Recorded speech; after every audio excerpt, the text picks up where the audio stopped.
ಇವತ್ತು ಉಪವಾಸದ ಸಾಬುದಾಣಿ ಕಿಚಡಿ ಯಾವ ರೀತಿ ಮಾಡಬೇಕು ಅಂತ ಹೇಳ್ಕೊಡ್ತಾ ಇದ್ದೀನಿ. ಇಲ್ಲಿ ನಾನು ಬಾರಿಕನ್ ಸಾಬುದಾಣಿ ತೊಗೊಂಡಿನಿ.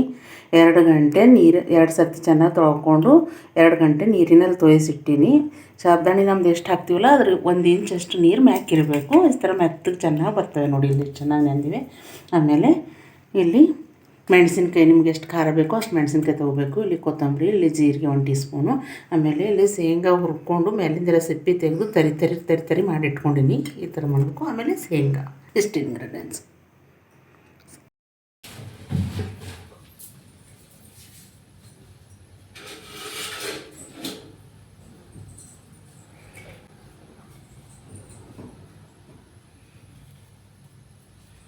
ಬಾಣಲೆ ಇಟ್ಕೊಂಡು ಎಣ್ಣೆ ಕಾಸಕ್ಕೆ ಹಾಕಿದ್ದೀನಿ. ಎಣ್ಣೆ ಕಾದ್ಮೇಲೆ ಜೀರಿಗೆ ಹಾಕ್ಬಿಡ್ಬೇಕು.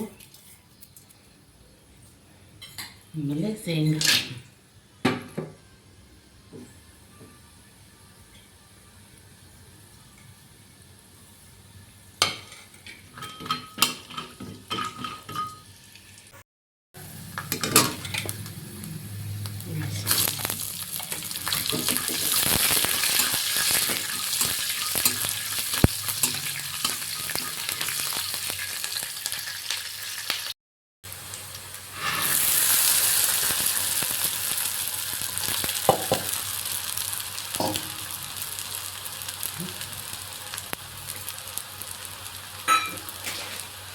ಆಮೇಲೆ ಸೈದಾ ನಮಕ್ ಹಾಕ್ಕೋಬೇಕು.